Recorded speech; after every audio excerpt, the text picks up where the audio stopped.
So I'm going to do a review of two of my Traxxas RC cars. First up, it's the Rustler VXL 4x4. So as of now, it's about half a year of owning this and my two-wheel drive Slash over there, also VXL brushless. So let's start out with the things I kind of don't like with it. First of all, it's gotta be these stock plastic parts on these things. They're okay to get you going, but look at how loose this wheel is. And the wheel nut, as you can see, is tight. These plastic parts, they suck. I mean, they're pretty durable for the most part, but they just wear out really quick, especially with dirt. Look at this front wheel, that's even worse. Oh, there's a shock. That's jacked up. There we go. That leads me on to another thing. These shocks. These shocks are, again, they're okay. They're kind of mediocre. I have yet to bend one in this car, but in my Slash, I did bend one. Honestly, I couldn't tell you how. Probably from hitting jumps, honestly.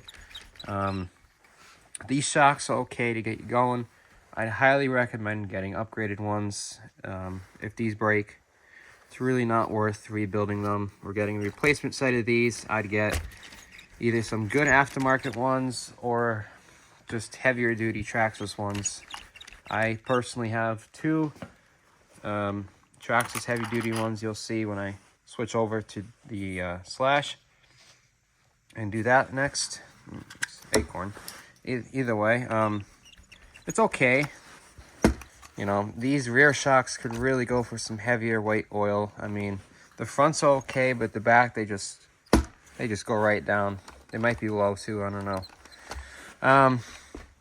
That's about it for the negatives. Honestly, there's really not a whole lot besides these garbage parts. You know, the plastic ones. So, yeah, let's get the remote over there. I'll show you that in a little bit. Now, the positives. Crazy amount of power for being 2S and 3S compatible. This thing with the race gearing on it, I've gotten it up to about 50, 60 mile an hour. Not bad at all.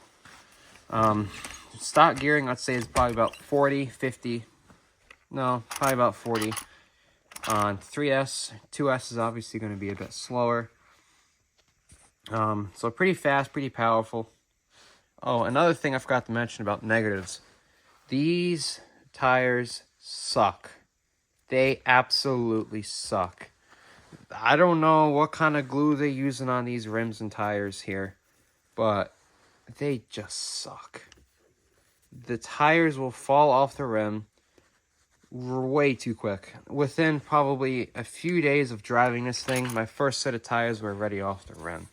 Like, it just does not hold at all. So far, this set, you know, front and back have held up okay for about a week and a half now. And the last set I had on, they lasted about a few months and then they gave up. But these tires, they have pretty good tread for the most part, but the glue, it just doesn't hold very well. It just doesn't. So I recommend probably going with aftermarket tires if possible that have better glue. Yeah. So now, moving on to more positives. The TSM, the stability management thing, is, well, pretty good. Here's the remote. See, it's nothing fancy. It's basically like your, let me get it here. It's basically like your, this is, with Trax, same thing as Traxxas. This is your standard remote. It's only got steering trim, throttle, and a button for some reason. It's really, it's good enough, all right? Range is good. There's really no delay, but it just, you know, it works. It's fine. It's good.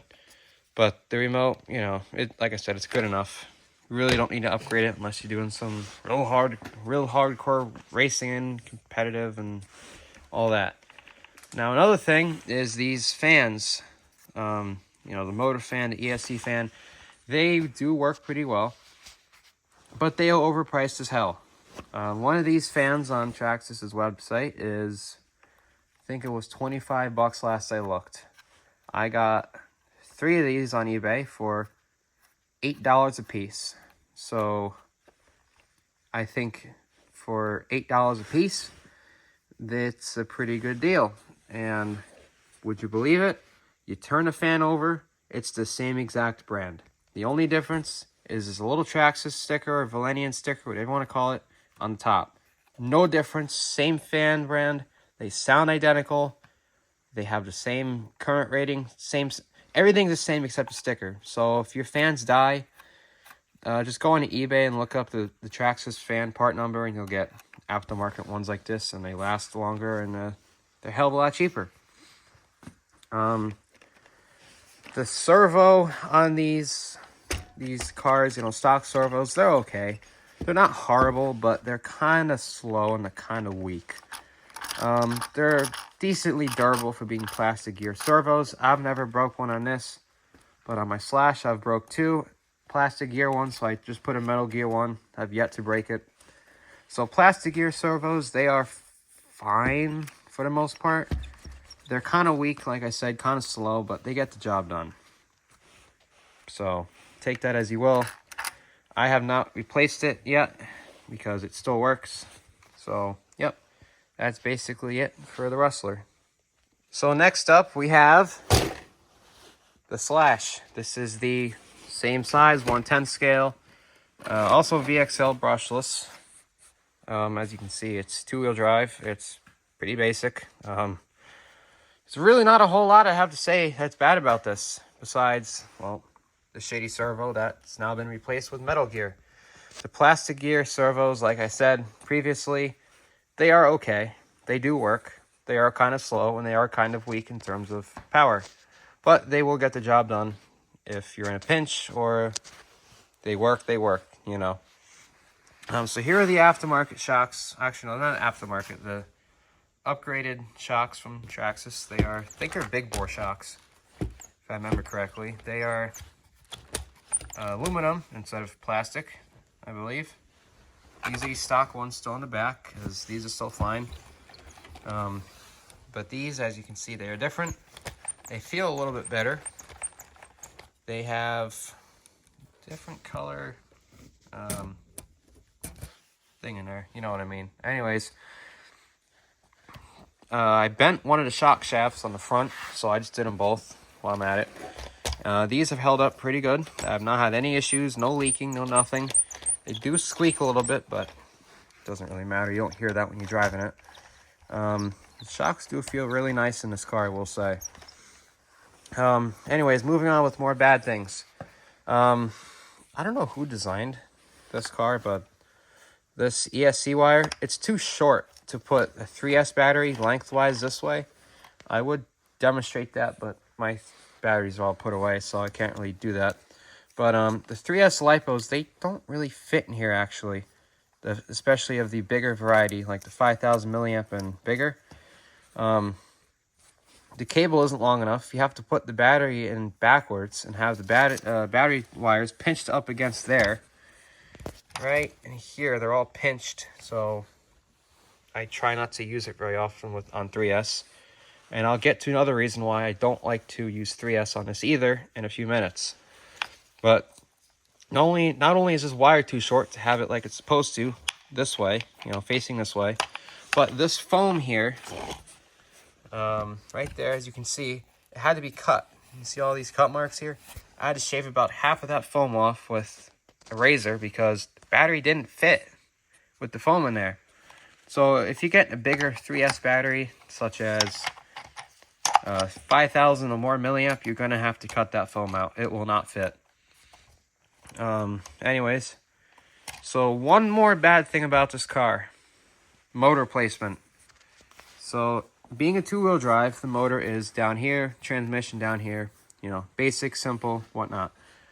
On the 4-wheel drive, as you saw in the Rustler, they're pretty similar across the board for models. Motor sits usually on the side, per se, so you can fit a heat sink, you can fit fans on it, keep the motor cool. This you cannot. There is no official part that will fit this motor in its current position in terms of a cooler. Now, there are some aftermarket ones that will slide on there, but look at how little surface area there is for heatsink contact. There's really not gonna be a whole lot of heat dissipation there. So running this motor on 3S, especially if it's warmer out, not a good idea. It'll overheat within 5-10 minutes. I usually like to run 2S on this because it's a lot more controllable as well, and it doesn't overheat really on 2S. And another thing on controllableness is on 3S, on full bore, this thing likes to wheelie. It likes to flip because how high it is, the wind will get underneath it and it'll just flip right up. The wind will get underneath the body, flip it right up. So 3S speed, it's doable sometimes. Depends on how hard the wind is blowing, honestly. So besides that, this car is really durable in my opinion. Besides drive shafts suck. As you can see, they have metal drive shafts in there now because I broke about 4 plastic ones within a few months. They suck. Other than the drive shafts, it is pretty durable. It does have a little bit of a wobble like the Rustler, but not as bad. Front is okay, but it's still a little bit better than the Rustler, probably because it's not as heavy, so it's not as much weight on the axles and everything. So again, this also has the same remote. You know, it's got the TSM, all that. But this one, I have the Bluetooth module. That is pretty neat. You can adjust your throttle and brake percent, all that crap. But the other cool thing is if you open up your receiver box, you can plug in a bunch of sensors. And I'm not paying for them, but it's an option. So that's basically about it on my Rustler and Slash review. If you have any questions, leave them in the comments and I'll do my best to respond to them.